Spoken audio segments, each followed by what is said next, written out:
Hello and good morning everyone. आप सभी लोगों का स्वागत है स्टडी ग्लोव्स पर। और आज है 17 जुलाई। बहुत ही इंपॉर्टेंट और बेहतरीन करंट अफेयर आज हम लोग कवर करने वाले हैं। तो सबसे पहले मोटिवेशनल कोट आप लोग के लिए है, परिस्थितियां जितनी ज्यादा आपको तोड़ती हैं उससे कहीं ज्यादा आपको मजबूत बना देती हैं।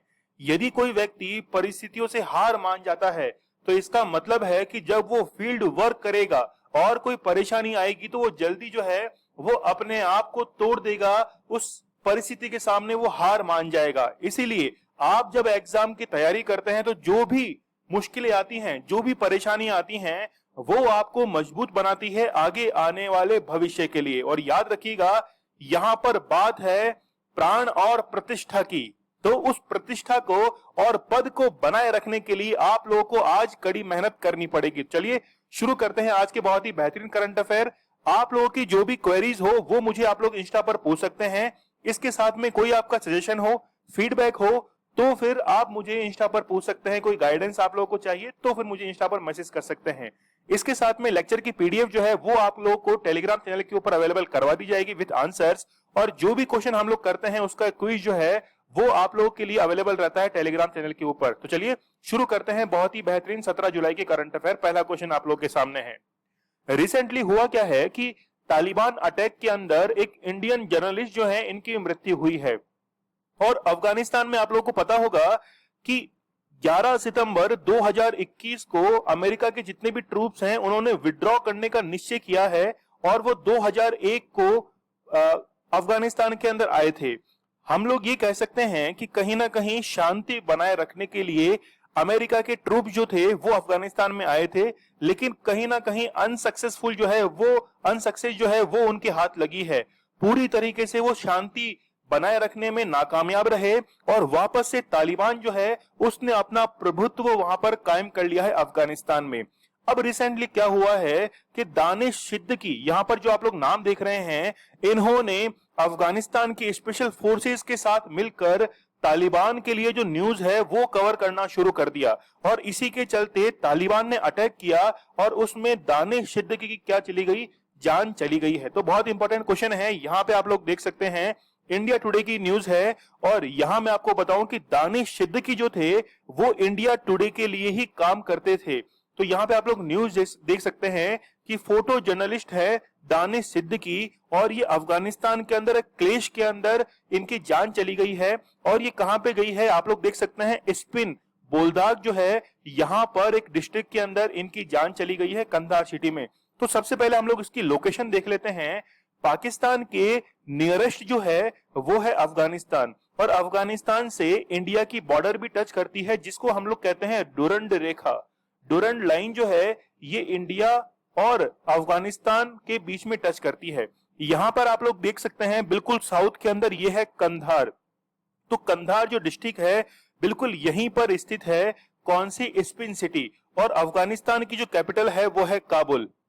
ठीक है, तो अफगानिस्तान के अंदर अभी इंबैलेंस काफी बना हुआ है। पाकिस्तान ये चाहता है कि अफगानिस्तान की स्थिति को वो कंट्रोल करे, लेकिन ये उसकी बस की बात नहीं है। इंडिया आप लोग को पता है कि एक नॉन अलाइंड कंट्री है, वो ना तो अफगानिस्तान के साथ है और ना ही किसी दूसरे गुट के साथ में है। वो हमेशा नॉन अलाइंड रहता है, हमेशा शांति को स्थापित करने के लिए भारत काम करता है। तो चलिए यहाँ पे हम लोग रीजन देख सकते हैं कि he was on A reporting assignment embedded with the Afghan special forces के साथ में ये एक असाइनमेंट कर रहे थे और वहां पर इनकी जान चली गई है। और इनको पुलित्जर प्राइज जो है उससे भी सम्मानित किया जा चुका है। बहुत ही इंपॉर्टेंट अवार्ड है ये पुलित्जर अवार्ड, इससे इनको सम्मानित किया जा चुका है। और इसके साथ में ही इंडियन जो न्यूज एजेंसीज हैं उनके साथ में भी ये काम कर चुके हैं। ठीक है, पुलित्जर अवार्ड की यदि हम लोग बात करें तो इसको 1917 के अंदर एस्टेब्लिश किया गया था। और इनको जो पुलित्जर अवार्ड दिया गया था वो रोहिंग्या जो मुस्लिम हैं इनके ऊपर जो अत्याचार होते हैं इस न्यूज को इन्होंने कवर किया था और इसीलिए इनको पुलित्जर अवार्ड मिला था।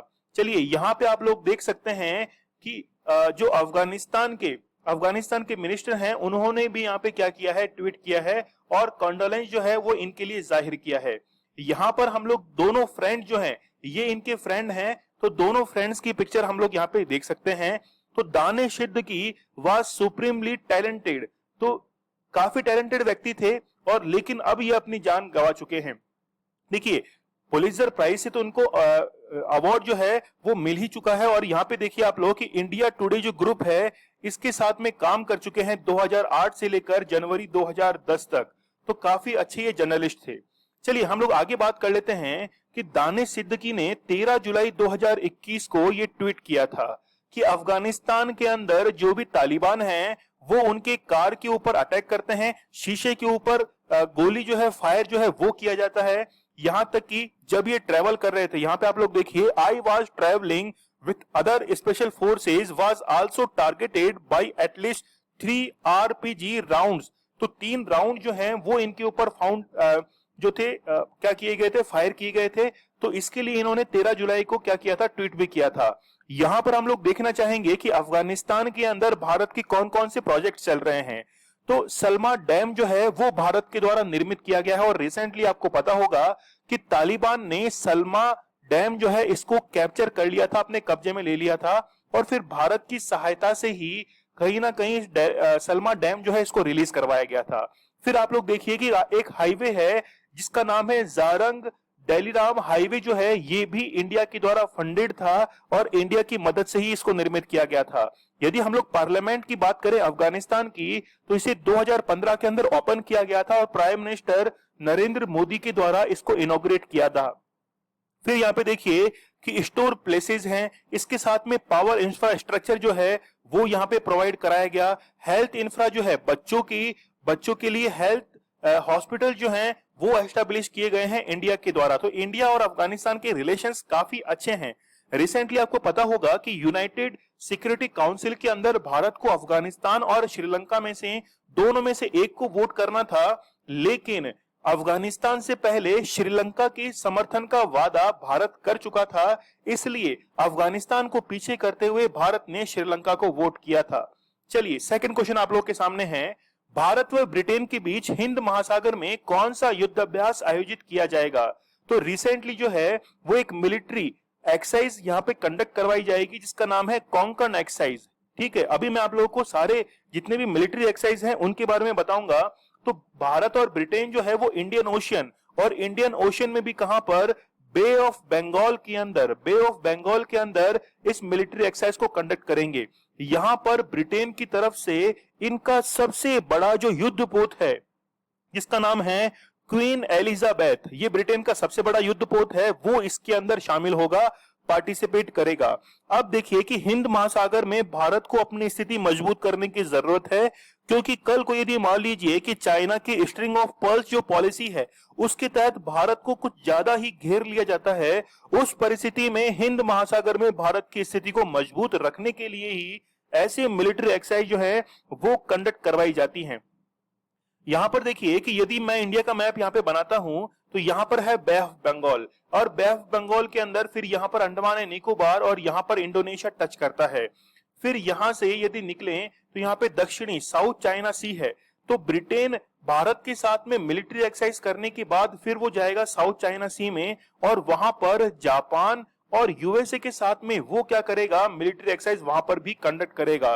तो आप लोग समझ चुके होंगे कि Bharat, Britain, Japan, USA, Australia, ये सब जो हैं वो चाइना को काउंटर करना चाहते हैं। ठीक है, चलिए बढ़ते हम लोग आगे। अभी हम लोग सारे मिलिट्री एक्सरसाइज जो है, ये जैसे इंद्र है, नोमैडलैंड है, संप्रीति है, सभी अभी हम लोग कवर करने वाले हैं। तो यहाँ पे आप लोग देख सकते हैं हिंदुस्तान टाइम्स की ये न्यूज है। तो यूके लार्जेस्ट वर्कशिप, देखिए यहाँ पे अभी यूके वर्ड काम में लिया जा रहा है, यूनाइटेड किंगडम, इससे पहले ब्रिटेन काम में लिया था हमने। तो दोनों वर्ड्स के अंदर क्या मीन्स है अभी उसको भी हम लोग समझेंगे। तो यहाँ पे आप लोग देख सकते हैं HMS क्वीन एलिजाबेथ जो है वो इसमें पार्टिसिपेट करेगा इंडियन ओशियन के अंदर, where it will conduct joint exercises with the Indian Navy as part of Britain effort to enhance its profile in the Indo-Pacific। तो ब्रिटेन जो है वो भी अपनी मौजूदगी यहाँ पे जताना चाहता है, क्योंकि इंडियन ओशियन के अंदर आप लोगों को पता होगा कि एक आइलैंड है जिसका नाम है डियागो गार्सिया। तो डियागो गार्सिया जो आइलैंड है बेसिकली वो यूके का है, लेकिन यूके ने यूएसए को लीज पर दे रखा है। तो नाम आप लोग याद रखना, डियागो गार्सिया का। चलिए यहाँ पे हम लोग इंपॉर्टेंट मिलिट्री एक्सरसाइज कर लेते हैं। जैसे भारत ऑस्ट्रेलिया के साथ में करता है, यहाँ पर आप लोग को याद रखना है पिच ब्लैक, ये काफी इंपॉर्टेंट है। इसके साथ में बांग्लादेश में आप लोग याद रखिए, एक तो संप्रीति, ये भी काफी इंपॉर्टेंट है, ठीक है, संप्रीति और संवेदना, ठीक है। जैसे आप लोगों को एग्जाम में संप्रीति तो मिलता है, लेकिन जैसे ही संवेदना मिलता है तो वहां पर थोड़ा कंफ्यूजन की स्थिति बन जाती है, ठीक है। चलिए, फिर ब्राजील और साउथ अफ्रीका के साथ में ये भी काफी इंपॉर्टेंट है, इसका नाम है आईबिस्मार, जो है ये भी काफी इंपॉर्टेंट मिलिट्री एक्सरसाइज है, चाइना के साथ में हैंड इन हैंड करता है। फिर इजिप्ट के साथ में साइक्लोन, साइक्लोन जो मिलिट्री एक्सरसाइज है, इसको किए हुए भारत को काफी लंबा समय बीत चुका है। फ्रांस के साथ में करता है शक्ति, वरुण और गरुड़, शक्ति, वरुण और गरुड़। इंडोनेशिया के साथ में देखिए गरुड़ शक्ति, तो यहां पर जो है वो कंफ्यूज नहीं होना है, गरुड़ शक्ति होता है इंडोनेशिया के साथ में, जबकि गरुड़ जो है वो है फ्रांस के साथ में। इसके साथ में रिसेंटली आपको पता होगा कि इंडोनेशिया के साथ में इंडो कॉर्पेट जो है, ये अभी रिसेंटली जो था वो इंडियन ओशियन के अंदर कंडक्ट करवाया गया था। फिर देखिए इजराइल के साथ में ये ब्लू फ्लैग इस बार के लिए 2021 के लिए काफी इंपॉर्टेंट बन जाता है। जापान के साथ में धर्मा गार्डियन, ये भी काफी इंपॉर्टेंट है। जिमैक्स युद्ध अभ्यास है, ये भी रिसेंटली फरवरी 2021 के अंदर आयोजित करवाया गया था। फिर कजाकिस्तान के साथ देखिए काजिंद है, कजाकिस्तान इंडिया, ये तो आपके पहचान में आ जाएगा। खंजर युद्ध अभ्यास, ये काफी इंपॉर्टेंट है, जो कि किर्गिस्तान के साथ में किया जाता है। मलेशिया के साथ में देखिए यहां पर हरिमाऊ शक्ति, ठीक है, ज्यादा इंपॉर्टेंट नहीं है। मालदीव के साथ में भी जो है इतना ज्यादा इंपॉर्टेंट नहीं है। फिर यहाँ पर मंगोलिया के साथ में, अभी जो मैंने ऑप्शन में दिया था, मंगोलिया के साथ में नोबेडिक एलिफेंट जो है वो मंगोलिया के साथ में करता है, और एसएससी सीजीएल के अंदर ये क्वेश्चन पूछा हुआ है। म्यांमार के साथ में वो कौन सा करता है, इमकोर, इम्बैक्स, INMN, ये तो आप लोग पहचान लोगे। फिर टेबल टॉप जो है ये भी काफी इंपॉर्टेंट है, आप लोग याद रखिएगा। चलिए और देख लेते हैं हम लोग कुछ एक मिलिट्री एक्सरसाइज। नेपाल के साथ में करता है वो सूर्य किरण, इसके साथ में ओमान देखिए, ओमान के साथ में अल नगा, और फिर कतर में चलिए आप लोग जैर अल बार जो है मिलिट्री एक्सरसाइज। यहां पर रशिया के साथ आप लोग को याद रखने की जरूरत है, ये भी मैंने अभी ऑप्शन में दिया था, इंद्रा है, ठीक है। फिर सेशल के साथ में लिम्फिक जो है ये भी एक मिलिट्री एक्सरसाइज है। सिंगापुर के साथ में देखिए सिम्बैक्स है, SIMBEX joint military exercise training है। फिर श्रीलंका के साथ में मित्र शक्ति सिलिनेक्स, ये भी काफी इंपॉर्टेंट है, एग्जाम में आता है सिलिनेक्स के बारे में। संवेदना अभी हम लोगों ने देखा ही था। फिर है थाईलैंड के साथ में मैत्री युद्ध अभ्यास है। इंडो थाई कॉर्पोरेट अभी जो था वो जून के अंदर इसको कंडक्ट करवाया गया था, ये आप लोग याद रखना, जून 2021 में ही। डेजर्ट ईगल यूएई के साथ में, यूके के साथ में देखिए अजय वॉरियर, ये भी काफी इंपॉर्टेंट है। कोंकण, ठीक है, यहां पर ये जो है वो कोंकण आ चुका है, और यही आज का क्वेश्चन है। फिर है इंद्रधनुष, यूएसए के साथ में युद्ध अभ्यास किया जाता है। वज्र प्रहार यूएसए के साथ में, सारे इंपॉर्टेंट है। फिर यहाँ पे देखिए आप लोग कॉप इंडिया जो है ये भी करवाया जाता है। फिर उज्बेकिस्तान में दस्त लीग जो है ये भी काफी इंपॉर्टेंट है, जो कि करवाया गया था कब, मार्च 2021 में। तो डस्ट लीग जो है ये उज्बेकिस्तान के साथ में आयोजित किया जाता है। तो सारे मिलिट्री जो एक्सरसाइज है वो हमने कवर किए हैं। तो आप लोग एक क्वेश्चन के लिए जरूर प्रिपेयर रहना कि एक तरफ वो कंट्रीज लिखता है और दूसरी तरफ वो मिलिट्री एक्सरसाइज को लिखता है, तो आप लोग जरूर इसको करके जाना। चलिए, अभी हम लोग बात कर रहे थे यूके और ब्रिटेन के बारे में। तो यूके में हम लोग देखते हैं कि एक तो होता है इंग्लैंड, फिर होता है वेल्स, फिर होता है स्कॉटलैंड, और फिर है नॉर्थ आयरलैंड। तो इन चारों को मिलाकर क्या बनता है, यूनाइटेड किंगडम बनता है। जबकि इसके साथ में दूसरे आइलैंड जो हैं उनको भी कवर कर लिया जाता है। तो ब्रिटिश द्वीप समूह जो है, जिसको हम लोग कहते हैं ग्रेट ब्रिटेन, वो इसमें शामिल होता है। और जबकि इंग्लैंड जो है ये केवल एकमात्र एक कंट्री है। इनकी यूके की कैपिटल क्या है, वो है लंदन, आप लोग यहाँ पे देख सकते हैं। और जिस नदी के किनारे है वो है थेम्स नदी। तो थेम्स नदी के किनारे है लंदन। पेरिस जो है, फ्रांस की राजधानी पेरिस, वो सी नदी के किनारे है। इटली की राजधानी क्या है, रोम है, वो टाइबर नदी के किनारे है। तो ऐसे रिवर के नजदीक जो है वो आप लोग को याद रखने हैं। जैसे मैं आप लोगों को एक क्वेश्चन पूछता हूं कि न्यूयॉर्क जो शहर है ये कौन सी नदी के किनारे है, मुझे कमेंट सेक्शन में आप लोग बताइएगा। चलिए थर्ड क्वेश्चन हम लोग देख लेते हैं। प्रधानमंत्री जी ने किस देश के सहयोग से वाराणसी में रुद्राक्ष सेंटर की स्थापना की है? तो रुद्राक्ष सेंटर जो है वो जापान के साथ में मिलकर इस सेंटर की स्थापना की गई है। सुनिए इसके अंदर अब क्या क्या है, इस रुद्राक्ष सेंटर के अंदर क्या क्या है, काफी इंपॉर्टेंट है। देखिए इसमें दो मीटिंग हॉल हैं, दो बड़े बड़े मीटिंग हॉल हैं, और इसका जो निर्माण है वो एक तरीके से रुद्राक्ष के समान ही किया गया है। और इसमें 1200 लोगों के बैठने की व्यवस्था है। 1200 लोग जो हैं, 1200 लोग वो इसके अंदर बैठ सकते हैं। एक वीआईपी रूम जो है वो भी इसमें, और 4 ग्रीन रूम जो हैं वो भी इसके अंदर बनाए गए हैं। जापान के साथ में हमारे काफी अच्छे रिलेशंस हैं। जापान को 4 द्वीपों में होकाइडो, होन्शु, शिकोको और क्यूशु जो है वो 4 आइलैंड्स के अंदर हम लोग विभाजित कर सकते हैं। ठीक है, तो काफी अच्छे रिलेशन है जापान के साथ में। हम लोग कौन सी एक्सरसाइज करते हैं जापान के साथ? मालाबार करते हैं, जिसमें इंडिया है, यूएसए है, जापान है, ऑस्ट्रेलिया है, ऐसे कंट्री जो है वो मालाबार मिलिट्री एक्सरसाइज में पार्टिसिपेट करते हैं। तो आप लोग यहाँ पे देख सकते हैं कि प्रधानमंत्री मोदी जी के द्वारा इसे इनॉग्रेट किया गया है। निर्मला सीतारमन और योगी आदित्यनाथ जो है वो वहां पर क्या है उपस्थित है। आनंदीबेन पटेल जो है वो भी वहां पर उपस्थित है। तो काफी बड़ा हॉल जो है वो यहाँ पर 1200 कैपेसिटी का है। चलिए, हाल ही में किस राज्य सरकार के द्वारा गूगल के साथ बसों की लाइव लोकेशन प्राप्त करने के लिए समझौता किया गया है? तो दिल्ली गवर्नमेंट ने ऐसा किया है। इसमें क्या होगा कि कौन सी बस कितनी लेट है, और यदि आप बस में बैठ गए हैं तो वो कितनी देर बाद आपको अपने स्थान पर छोड़ेगी, स्टेशन पर छोड़ेगी, ये सारी जो है वो उसमें आप लोग प्राप्त कर सकते हैं। इससे और क्या हेल्प मिलेगी कि जो भी पेरेंट्स है वो घर बैठे हुए उस बस को लोकेट कर सकते हैं कि वो बस जो है वो कहां पर जा रही है। तो काफी इंपॉर्टेंट है, और ऐसा किया जाएगा। 3000 बसें जो है डीटीसी की 3000 बसें, उनमें ऐसा जो लाइव लोकेशन सिस्टम है वो क्या किया जाएगा, गूगल के द्वारा इसमें इनबिल्ट किया जाएगा। देखिए, दिल्ली गवर्नमेंट का एक प्लान था 5T। जब कोविड-19 था तो उसमें 5T, टी के 5 टी हैं, जैसे टेस्टिंग है, ट्रेसिंग है, ठीक है, ट्रीटमेंट है। तो ऐसे 5T प्रोग्राम दिल्ली सरकार के द्वारा। ऑपरेशन शील्ड का आप लोगों ने नाम सुना होगा, ऑपरेशन शील्ड वो भी दिल्ली सरकार का था। इसके साथ में ही कोवी वैन, जो भी बुजुर्ग लोग हैं उनको वैक्सीनेशन सेंटर पर पहुंचाने के लिए दिल्ली गवर्नमेंट के द्वारा क्या दिया गया था, एक कोवी वैन स्पेशल फैसिलिटी शुरू की गई थी। चलिए, यहां पे आप लोग देख सकते हैं कि डीटीसी की जो बसेस हैं उनको लाइव लोकेट जो है वो किया जा सकता है। यहां पर आप लोग देखिए, गूगल के द्वारा भारत को डिजिटलाइज करने के लिए फंड जो है वो भी निर्मित किया गया है। इसके साथ में ही #वुमेन विल जो है ये गूगल का एक इंडिया के अंदर इवेंट है, या हम लोग कहें इनिशिएटिव है। ठीक है, जैसे गोल अभियान है, ठीक है, जैसे गोल अभियान है, तो वो क्या है कि भारत के अंदर महिलाओं को स्किल करने के लिए, महिला साक्षरता को बढ़ाने के लिए ऐसे अभियान चलाए जाते हैं। गूगल की यदि सीईओ की बात करें तो सुंदर पिचई हैं। 2 अक्टूबर 2015 से इस पद पर तैनात हैं। इसको फाउंड किया गया था 4 सितंबर 1998 को। इसके साथ में इसके हेडक्वार्टर है कहां पर, माउंटेन व्यू, कैलिफोर्निया के अंदर इसके हेडक्वार्टर्स हैं। फिर यहां पर सब्सिडरीज देखिए, यूट्यूब है, फायरबीज है, गूगल चाइना है, इसके साथ में फिटबिट। तो ये जो है कई बार ऐसा आता है एग्जाम के अंदर कि फिटबिट ये जो पेरेंट कंपनी है वो किसकी है।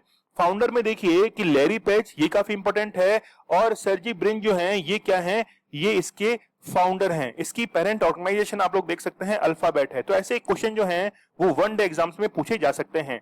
अमेरिकी श्रम विभाग में सॉलिसिटर के रूप में किस अमेरिकी भारतीय को नियुक्त किया गया है? तो सीमा नंदा जो है इनको वहां पर अपॉइंट किया गया है, और अमेरिका की जो सीनेट है, सीनेट के द्वारा इन्हें अप्रूवल दी गई है, और इनका जो अपॉइंटमेंट है वो जो बाइडेन के द्वारा किया जाएगा। ठीक है, जो बाइडेन की एक बुक जो है वो आप लोग काफी अच्छे से याद रखना, जिसका नाम है प्रॉमिस मी डैड। ये काफी इंपॉर्टेंट बुक है। ठीक है, अब इनका काम क्या रहेगा कि जितने भी सिटीजन्स हैं, सिटीजन्स के राइट्स के लिए ये काम करने वाली महिला है, और इसी पद पे जो है यानी कि लेबर डिपार्टमेंट के अंदर ये अब राइट्स के लिए काम करेंगी। तो आप लोग, ये इंपॉर्टेंट क्वेश्चन है, काफी अच्छे से इसको याद रखना। देखिए, कई सारे भारतीय जो हैं वो अमेरिका के अंदर तैनात हैं। काफी लंबी लिस्ट जो है वो आज होने वाली है। तो कमला हैरिस का आप लोग नाम याद रखना, वो है वाइस प्रेसिडेंट, ये तो आप लोग भूलेंगे नहीं। इसके बाद में नीरा टंडन, ये काफी इंपॉर्टेंट है, एग्जाम में आ भी चुका है। वो क्या है, director of the white house office of management and budget. इसके साथ में डॉक्टर विवेक मूर्ति यूएस सर्जन हैं। तो यूएस सर्जन जनरल जो हैं, ये 3 तो आप लोग याद रखना, काफी इंपॉर्टेंट है। इसके बाद में फिर मैं आप लोगों को लिस्ट बता देता हूं। भारत रामामूर्ति है, गौतम राघवन है, माला अडिगा है, गरिमा वर्मा है, वनीता गुप्ता है, ये भी काफी इंपॉर्टेंट है, एसोसिएट अटॉर्नी जनरल है। इसके साथ में उजरा जया हैं, विनय रेड्डी हैं, नाम आप लोग याद रखिएगा। फिर हम लोग आगे बढ़ते हैं। यहां आप लोग देखिए, बुक है द ग्रेट बिग लॉयन, किसके द्वारा लिखी गई है? तो ये बुक जो है वो किसके द्वारा लिखी गई है? कैरेशिश नाइट के द्वारा ये किताब लिखी गई है। ये जब 3 साल की थी तब से इन्होंने किताब लिखना शुरू किया, और जब उम्र 7 साल की हो गई तब तक इन्होंने ये बुक लिखी है, काफी इंपॉर्टेंट है। द ग्रेट बिग लॉयन जो है ये किताब लिखी गई है। ठीक है, अभी थोड़ा सा हमने मिस कर दिया है, यह भी आप लोग देख लेना। एक स्लाइड हम लोगों ने मिस की थी, तरुण छाबरा। ये कुछ नाम और हैं जो कि अमेरिका के अंदर अपॉइंट हैं, ये आप लोग जरूर याद रखना। तरुण छाबरा हैं, सुमोना गुहा हैं, फिर है शांति कलाठी हैं, सोनिया अग्रवाल है, सबरीना सिंह है, आयशा शाह हैं, समीरा फिजली हैं, वेदांत पटेल है। तो ये भी आप लोग याद रखना। ठीक है, ये बुक आप लोग याद रखना। रिसेंटली करीना कपूर की एक ऑटोबायोग्राफी बुक जो है ना, वो भी अभी रिसेंटली रिलीज की गई थी। ठीक है, इसमें उन्होंने प्रेगनेंसी के बारे में बताया था, और वो बुक जो है वो आज के समय में काफी कंट्रोवर्शियल हो चुकी है। नेल्सन मंडेला यानी कि मंडेला दिवस जो है वो 18 जुलाई को मनाया जाता है, मतलब कल मनाया जाएगा। और इनकी एक बुक है a long walk to freedom. A long walk to freedom जो है वो नेल्सन मंडेला की है। ग्रेटा थर्नबर्ग जो है इनका संबंध स्वीडन से है, और इनके द्वारा जो अभियान चलाया गया है वो कौन सा है? Friday for future. Friday for future जो है ये इनके द्वारा अभियान चलाया गया है। तो यहाँ पे आप लोग देख सकते हैं कि अब जो है इनकी उम्र बढ़ चुकी है, लेकिन 3 साल की उम्र से ही इन्होंने किताब लिखना शुरू कर दिया था। तो काफी इंपॉर्टेंट बुक है द ग्रेट बिग लॉयन। चलिए, ओईसीडी और एफएओ की रिपोर्ट के अनुसार 2030 तक दालों का उत्पादन कितना मिलियन टन हो जाएगा? तो देखिए 2019 तक ये जो है 17 मिलियन टन था। ठीक है, तो हम लोग बात करें 2019, 2020, 21 तक, और अब जो है 2030 तक कितना हो जाएगा? 19 मिलियन टन जो है वो बढ़कर हो जाएगा। और आप लोग की जानकारी के लिए मैं बता दूं कि इंडिया जो है वो विश्व में सबसे ज्यादा दालों का उत्पादन करता है, और पूरे विश्व में पिछले 10 सालों के अंदर 13 मिलियन टन जो दालें हैं, मतलब तिलहन जो है इनका क्या हुआ है, दलहन जो है इनका काफी ज्यादा प्रोडक्शन होने लग गया है। बात करें हम लोग ओईसीडी की, देखिए ओईसीडी की फुल फॉर्म आप लोग देखिए, organisation for economic corporation and development, और इसके हेडक्वार्टर्स कहां है? ये काफी इंपॉर्टेंट है, पेरिस के अंदर है। फाउंड किया गया था 13 सितंबर 1961 को, और यहां पर आप लोग देख सकते हैं कि सब्सिडरी ओईसीडी डेवलपमेंट सेंटर है। फिर हम लोग बात करें एफएओ की, आप लोग देखते होंगे कि एग्रीकल्चर ग्रेन सेक्टर के अंदर जो सब्सिडीज दी जाती हैं वो कहीं ना कहीं एफएओ की अनुमति के तहत ही दी जाती हैं। तो यहां पर इसके हेडक्वार्टर बहुत ही ज्यादा इंपॉर्टेंट हैं, रोम इटली के अंदर हेडक्वार्टर्स हैं। 16 अक्टूबर 1945 को फाउंड किया गया था, और इसके जो हेड हैं वो कौन है? क्यू डोंग्यू जो हैं वो इसके हेड हैं। यहां पर आप लोग जो है इसका हेडक्वार्टर आप लोग जरूर देखिएगा, क्यूबिक सिटी कनाडा के अंदर इसका हेडक्वार्टर है, और 16 अक्टूबर 1945 को क्या किया गया था? इसको फाउंड किया गया। दोनों संस्थाएं जो हैं वो अपने आप में काफी इंपॉर्टेंट है, फूड एंड एग्रीकल्चर ऑर्गेनाइजेशन और ओएसीडी। ठीक है, तो चलिए बढ़ते हम लोग आगे। यहां पर आप लोग देख सकते हैं कि इंडिया जो है वो किस किस चीज में आगे है। तो यदि हम लोग एप्पल की बात करें तो एप्पल के अंदर इंडिया की जो रैंक है वो है 5th रैंक, और जबकि बनानाज में, जूट में, मैंगो में और मिल्क में यहां पर इंडिया जो है वो नंबर 1 पोजीशन पर चलता है। तो जब भी आप लोग मेंस में आंसर राइटिंग करते हैं तो वहां पर ये फैक्चुअल थोड़ी सी इंफॉर्मेशन जो है वो टच आप लोग को देना पड़ता है, क्योंकि जिस सेक्टर में हम लोग नंबर 1 हैं उस सेक्टर को थोड़ा सा और पुश किया जाता है, ताकि इंडिया की जो इकोनॉमी है वो क्या करे, थोड़ी सी बूस्ट करे। कार्डेमम में आप लोग देखिए कि इंडिया की जो रैंक है वो है 3rd रैंक, और कार्डेमम साउथ जो रीजन है जैसे केरला है वहां पर ज्यादा कार्डेमम जो है वो उगाई जाती है। राइस में आप लोग देखिए चावल उत्पादन में भारत का दूसरा स्थान है, जबकि चाइना जो है वो विश्व में सबसे ज्यादा चावल उत्पादन करने वाला देश है। यदि हम लोग टूरिज्म सेक्टर की बात करें तो पूरे विश्व में 9वें स्थान पर भारत आता है। ठीक है, और 17.9 मिलियन जो लोग हैं वो घूमने के लिए आते हैं इंडिया के अंदर इंटरनेशनल टूरिज्म में, और सबसे ज्यादा कहां पर है? फ्रांस में है, उसके बाद USA, China, Italy, Mexico, Germany. यहां पर आप लोग एक चीज गौर कर रहे होंगे कि एशियन कंट्री जो हैं वो काफी पीछे हैं। तो टूरिज्म सेक्टर वहीं बूम करता है जहां पर इंफ्रास्ट्रक्चर अच्छा होता है। चलिए, प्रधानमंत्री जी के द्वारा एक्वेटिक गैलरी, रोबोटिक गैलरी और नेचर पार्क का उद्घाटन कहां किया गया है? काफी इंपोर्टेंट क्वेश्चन है। ये जो उद्घाटन किया गया है वो गुजरात के अहमदाबाद के अंदर किया गया है। ठीक है, अहमदाबाद के अंदर इसका उद्घाटन किया गया है, और इसमें क्या होगा, जैसे एक्वेटिक गैलरी लिखा हुआ है तो दुनिया के जितने भी जलीय जीव हैं, ठीक है, तो उनको यहाँ पर देखा जा सकता है। बेसिकली हम लोग कहें कि ये एक क्या है, एक पूरा म्यूजियम है, और इस म्यूजियम के अंदर 28 मीटर की, इस म्यूजियम में 28 मीटर की एक सुरंग जो है वो भी निर्मित की गई है। इसके साथ में सेल्फी पॉइंट जो है वो भी यहाँ पर निर्मित है, और भूल भुलैया, ठीक है, भूल भुलैया जो है वो भी यहाँ पर निर्मित की गई है। तो आप लोग याद रखना, गुजरात के अहमदाबाद में बहुत ही, ये देखिए सब ये जो चीजें हैं वो टूरिज्म सेक्टर को क्या करती हैं, अट्रैक्ट करती हैं। जैसे आप लोग मुझे बताइए कि जब बुर्ज खलीफा घूमने के लिए जाते हैं दुबई के अंदर, तो क्यों आप उसकी सुंदरता की तारीफ करते हैं? क्यों? क्योंकि वहां पर टूरिज्म जो सेक्टर है इसको अट्रैक्ट किया गया है। तो वैसा ही अब इंडिया के अंदर डेवलप किया जाएगा। तो आप लोग यहाँ पे देख सकते हैं, ये जो है एक्वाटिक गैलरी वगैरह सब जो है वो कुछ इस प्रकार, जैसे नेचर पार्क जो है वो आप लोग देख सकते हैं। तो ये सब क्या करते हैं, टूरिस्ट को अट्रैक्ट करने वाली जगह होती हैं। रिसेंटली क्या हुआ है कि एक चीनी फल है जिसको कहते हैं मॉन्क फ्रूट। तो चीनी मॉन्क फ्रूट जो है वो भारत में पहली बार हिमाचल प्रदेश के द्वारा क्या किया गया है, इसकी खेती की गई है। तो हिमाचल प्रदेश ने इसकी खेती की है, चीनी मॉन्क फ्रूट की। जैसे आप लोगों को पता होगा कि एक ड्रैगन फ्रूट था, तो ड्रैगन फ्रूट बेसिकली महाराष्ट्र के अंदर उगाया जाता है, लेकिन गुजरात ने क्या किया था कि ड्रैगन फ्रूट का नाम बदलकर क्या रख दिया था, कमलम रख दिया था। ठीक है, कमलम जो है वो ड्रैगन फ्रूट का नाम था, क्योंकि ड्रैगन से कहीं ना कहीं बू आ रही थी चाइना की। यदि हम लोग बात करें हिमाचल प्रदेश की, तो हिमाचल प्रदेश की दो कैपिटल है, एक की तो हम लोग बात करें शिमला, और दूसरी कौन सी है, धर्मशाला। ठीक है, दूसरी कौन सी है, धर्मशाला। जब 1959 में तिब्बती जो थे यानी कि दलाई लामा जब वहां से हटा दिए गए थे तिब्बत से, तो उन्होंने धर्मशाला के अंदर ही इन्होंने 10,000 जो मॉन्क थे इनकी साथ में आकर यहाँ पर शरण ली थी, और इन्हीं मॉन्क्स के द्वारा ये खेती जो है वो की जाती है, और इन्हीं के नाम पर ये पड़ा है मॉन्क फ्रूट। शायद आप लोग समझ गए होंगे। चलिए बढ़ते हम लोग आगे।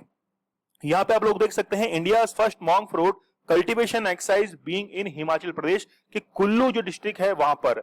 चलिए, हिमाचल प्रदेश जो बना था वो 1 नवंबर 1956 को बना था। जब भी आपको एग्जाम में कोई क्वेश्चन नहीं आता तो ये डेट आप लोग याद रखना, 1 नवंबर 1956 को, क्योंकि यहाँ पर स्टेट कमीशन जो है उसको फॉर्म किया गया था, बनाया गया था, और उसके तहत ही कई राज्य जो थे वो अस्तित्व में आए थे।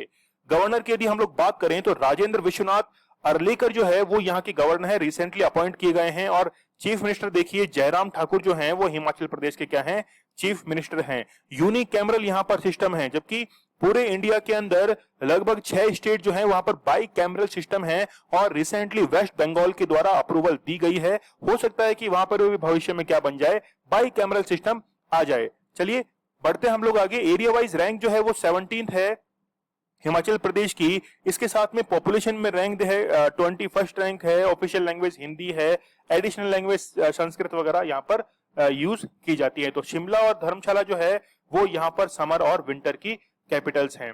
चलिए, कोविड-19 के दौरान लोगों को आत्मनिर्भर बनाने के लिए पोषक उद्यान परियोजना के संचालन के किस राज्य को नेशनल सिल्वर स्कॉच अवार्ड से सम्मानित किया गया है? तो असम गवर्नमेंट के द्वारा असम गवर्नमेंट को जो है वो इसमें सम्मानित किया गया है। चलिए बात करें, बेसिकली ये जो परियोजना है पोषक उद्यान परियोजना, इसका उद्देश्य क्या है, क्या ऑब्जेक्टिव है कि कोविड-19 के दौरान जो व्यक्ति बेरोजगार हुए हैं, अनएम्प्लॉयड हुए हैं, तो उन्हें आत्मनिर्भर बनाने के लिए ये योजना चलाई गई है। और इस योजना का जो बेसिक नाम है, परफेक्ट जो नेम है वो है पुष्टि निर्भर।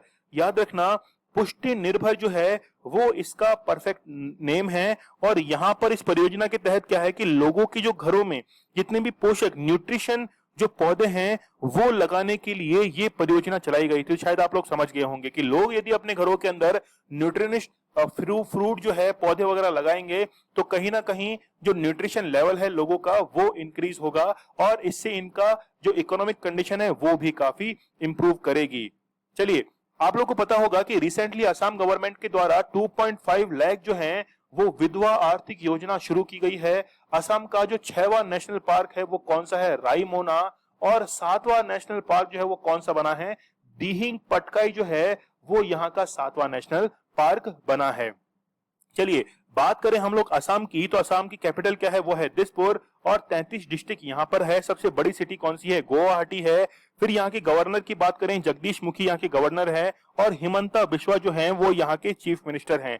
यूनिकैमरल ही सिस्टम है। राज्यसभा की सीटें हैं 7, लोकसभा की सीटें हैं 14, और गुवाहाटी हाईकोर्ट जो है वो यहाँ पर लागू होता है। 16 जो है 16th रैंक है एरिया वाइज, और पॉपुलेशन में रैंक है कौन सी, 15। बहुत इंपॉर्टेंट है ये, आप लोग चीज याद रखिएगा, क्योंकि ये चीजें क्या हैं कि थोड़ा सा एसेंस देती हैं मेंस आंसर राइटिंग के अंदर।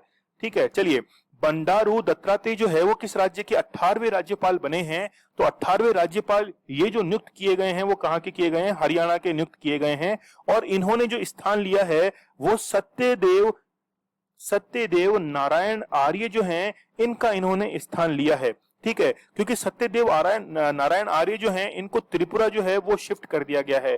तो अभी क्या हुआ कि 8 जो राज्यपाल हैं इनको रीशफल किया गया है। तो आप लोग याद रखना कि बंडारू दत्तात्रेय जो है वो हरियाणा के क्या गवर्नर अपॉइंट किए गए हैं। अपॉइंट किसके द्वारा किया जाता है? प्रेसिडेंट के द्वारा, जबकि ओथ जो है वो दिलाई जाती है किसके द्वारा? जो भी हाई कोर्ट है, उस राज्य का जो हाई कोर्ट है वहां के चीफ जस्टिस के द्वारा शपथ दिलाई जाती है। तो आप लोग यहाँ पे देख सकते हैं कि बंडारू दत्तात्रेय जो है ये 18वें राज्यपाल बने हैं। किसके? हरियाणा के बने हैं और 74 वर्ष इनकी आयु है। चलिए, न्यू जो गवर्नर्स अपॉइंट किए गए हैं वो हम लोग देख सकते हैं कि थावरचंद गहलोत जो हैं इनको अपॉइंट किया गया है कहां पर? कर्नाटका के अंदर। फिर हरि बाबू जो हैं इनको अपॉइंट किया गया है कहां पर? मिजोरम के अंदर। फिर यहां पर मंगूबाई छगन भाई पटेल जो हैं ये अपॉइंट किए गए हैं मध्य प्रदेश के अंदर। ये भी काफी इंपॉर्टेंट है, ये एग्जाम में काफी इंपॉर्टेंट है क्योंकि वो मैच करने के लिए क्वेश्चन देगा, तब आप लोगों को यहाँ पे आइडेंटिफाई करना है। राजेंद्रन विश्वनाथ जो हैं वो हिमाचल प्रदेश के अभी हम लोगों ने किया था। और गोवा की कौन बने हैं? PS श्रीधरन पिल्लई जो हैं वो गोवा के बने हैं। इसके साथ में त्रिपुरा के आप लोग देख सकते हैं, त्रिपुरा के कौन बने हैं? सत्यदेव नारायण आर्य, अभी हम लोगों ने किया ही है। फिर है रमेश बाईस जो है वो झारखंड के बने हैं। इसके साथ में बंडारू दत्तात्रेय जो हैं वो हरियाणा के बने हैं। तो ये अपॉइंटमेंट जो है वो आप लोग याद रखना। और इसके अलावा जो गवर्नर्स हैं वो आप लोग यहाँ पे देख सकते हैं, जो चेंज नहीं हुए हैं वो भी इनके अंदर शामिल है। तो ये लिस्ट जो है ये स्क्रीनशॉट आप लोग ले लीजिएगा और इसको जरूर से आप लोग रिवाइज कीजिएगा। चलिए, क्योंकि जब मैं क्वेश्चन जो है टेलीग्राम पे अपलोड करूंगा तो वहां पर फिर आप लोगों को प्रैक्टिस करनी है। इसका स्क्रीनशॉट जो है वो भी मैं आप लोगों को शेयर कर दूंगा टेलीग्राम चैनल के ऊपर। चलिए, भारत ने टोक्यो ओलंपिक के लिए कुल कितने एथलीटों का दल भेजा है? तो 119 एथलीट जो हैं वो भारत ने भेजे हैं, जबकि उनके साथ में जितने भी कोच वगैरह गए हैं उनको यदि मिला लिया जाए तो कुल जो है 228 लोग गए हैं, जिसमें 67 जो हैं ये तो है मेल कैंडिडेट और 52 जो हैं ये है क्या? फीमेल कैंडिडेट हैं। 13 जुलाई से ये शुरू होने वाले हैं और 8 अगस्त तक चलेंगे क्या? Tokyo Olympic. चलिए, भारत के विदेश मंत्री एस जयशंकर ने किस देश में महात्मा गांधी जी की मूर्ति का अनावरण किया है? तो रिसेंटली जो है वो जॉर्जिया के अंदर क्या किया गया है? अनावरण किया है महात्मा गांधी जी की मूर्ति का। देखिए, यहां पर क्या हुआ कि एस जयशंकर जो थे वो रशिया की 2 दिवसीय यात्रा पर थे, लेकिन वहां से लौटते हुए इन्होंने जॉर्जिया की भी यात्रा कर ली। ऐसा क्यों किया? क्योंकि रशिया जो था, जब वो भारत के दौरे पर था तो भारत के दौरे पर से फिर वो पाकिस्तान गया था और उसी का कड़ा जवाब देने के लिए जो रशिया का दुश्मन है मतलब जॉर्जिया, फिर भारत ने वहां पर अपनी विदेश यात्रा की है। क्योंकि इंडिया से यहां पर यात्रा करने के बाद वो पाकिस्तान गए थे, तो फिर रशिया से फिर हम चले गए जॉर्जिया। तो अपने उनकी बात का जो है जवाब अपने आप मिल चुका होगा उनका। ठीक है, तो रिसेंटली आपको पता होगा कि भारत के जो थल सेना प्रमुख हैं वो कहां पे गए थे? इटली और इंग्लैंड जो है उन देशों की यात्रा पर भी वो गए थे। तो आप लोग यहाँ पे देख सकते हैं कि मूर्ति का अनावरण जो है वो एस जयशंकर के द्वारा किया गया है। चलिए, बढ़े हम लोग आगे। यहाँ पे आप लोग देख सकते हैं कि जॉर्जिया की जो लोकेशन है वो ब्लैक सी को टच करती है। यहाँ हम लोग बात करें कि कर्च वाटर स्टेट, तो कर्च वाटर स्टेट जो है वो सी ऑफ अजॉव और ब्लैक सी जो है इन दोनों के बीच में है।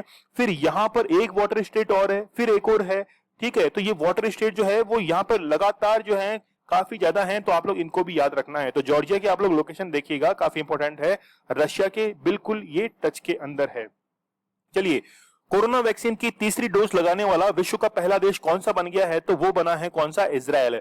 और इजराइल के अंदर खाड़ी देश यूएई पहला ऐसा देश बना है जिसने इजराइल के अंदर अपनी एम्बेसी जो है वो स्थापित की है। तो तीसरी डोज लगाने वाला यानी कि भाई यहाँ पे जो वैक्सीन यूज की जा रही है कौन सी? फाइजर बायोटेक जो है वो यहाँ पर वैक्सीन यूज की जा रही है और उस वैक्सीन की 3 डोज लगती हैं। तो तीसरी डोज लगाने वाला पहला देश जो है वो इजराइल बन चुका है। ये आप लोग काफी इंपॉर्टेंट है, याद रखिएगा। किस राज्य सरकार के द्वारा TDPS में सुधार के लिए संयुक्त राष्ट्र विश्व खाद्य कार्यक्रम के साथ समझौता किया है? तो रिसेंटली जो है वो राजस्थान के साथ में समझौता किया गया है। यहां पर हम लोग देखें कि ये UNWFD मतलब united nation world food programme जो है ये क्या होता है वो तो अभी हम लोग देखने वाले हैं, लेकिन TDPS क्या होता है, तो टारगेटेड पब्लिक डिस्ट्रीब्यूशन सिस्टम जो है इसके तहत क्या किया जाएगा कि हमने इस कार्यक्रम के साथ में समझौता क्यों किया है, राजस्थान ने क्यों किया है, क्योंकि जितने भी डेटाज हैं इन डेटाज को कलेक्शन करने के लिए फिर उनका डिजिटलाइजेशन करने के लिए ही ये समझौता किया गया है, ताकि जो भी फैसिलिटीज प्रोवाइड कराई जा रही हैं सरकार के द्वारा वो परफेक्टली उस व्यक्ति तक पहुंच सके। तो टारगेटेड पब्लिक डिस्ट्रीब्यूशन सिस्टम होता क्या है वो आप लोग के लिए मैंने यहाँ पे प्रोवाइड कराया, आप लोग इसको जरूर देखिएगा। जबकि हम लोग बात करें वर्ल्ड फूड प्रोग्राम की तो इसके हेडक्वार्टर कहाँ है, रोम इटली के अंदर है, ठीक है। 1961 के अंदर इसको फाउंड किया गया था और इसके फाउंडर्स आप लोग देख सकते हैं यहाँ पे। इसकी पेरेंट यानी किसकी पेरेंट ऑर्गेनाइजेशन है, यह है यूनाइटेड नेशंस की पेरेंट ऑर्गेनाइजेशन है। इसमें क्या होता है कि 10 किलो फूड जो है ग्रेन्स वो सब्सिडरी प्राइसेस पे उपलब्ध कराए जाते हैं। चलिए 16 जुलाई की करंट अफेयर हम लोग रिवाइज कर लेते हैं। सबसे पहला क्वेश्चन, विश्व की पहली कॉन्जुगेट वैक्सीन जो है वो क्यूबा के द्वारा निर्मित की गई है। विश्व का पहला खाड़ी देश कौन सा बना है जिसने इजराइल में दूतावास निर्मित किया है, तो वो है UAE। अनुच्छेद 340 के तहत गठित OBC का जो कार्य विस्तार है वो 31 जनवरी 2022 तक कर दिया गया है। किस देश के द्वारा अंतरिक्ष में स्पेस राइस मिशन के तहत धान उगाने में सफलता प्राप्त की है, तो वो कौन सा है, चाइना। देश में पहली बार कौन से रेलवे स्टेशन पर 5 स्टार होटल का निर्माण किया गया है, तो वो है गांधीनगर रेलवे स्टेशन। राज्यसभा में नेता किसे नियुक्त किया गया है, काफी इंपोर्टेंट है, पीयूष गोयल। विश्व कौशल दिवस जो है वो 15 जुलाई को मनाया जाता है।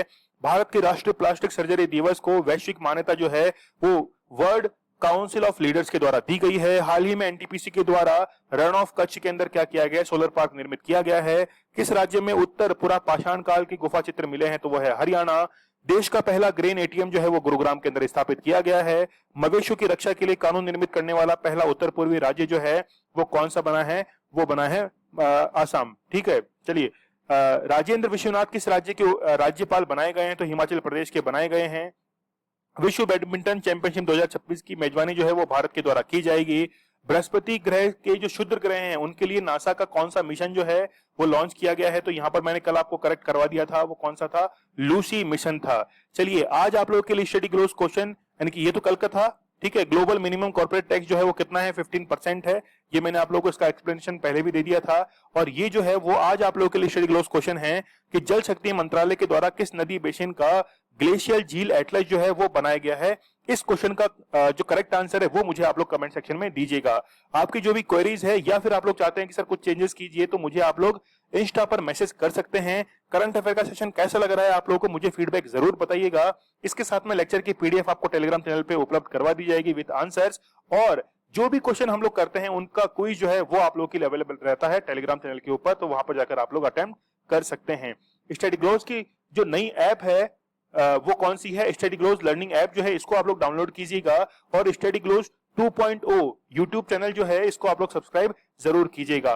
कूपन कोड जो है आप लोग जब यूज करेंगे सेट 50, तो आप लोगों को वुमेन्स के लिए, फीमेल्स के लिए जो पर्सनालिटी डेवलपमेंट कोर्स है वहां पर 50% का डिस्काउंट मिल जाएगा, ठीक है। चलिए स्टडी ग्लोस आप लोगों के लिए बहुत ही बेहतरीन कंटेंट लेके आता है, नॉलेज इज पावर, ये हमारी टैगलाइन है। चलिए कल मिलते हैं हम लोग बहुत ही बेहतरीन करंट अफेयर के साथ, तब तक के लिए धन्यवाद, थैंक यू।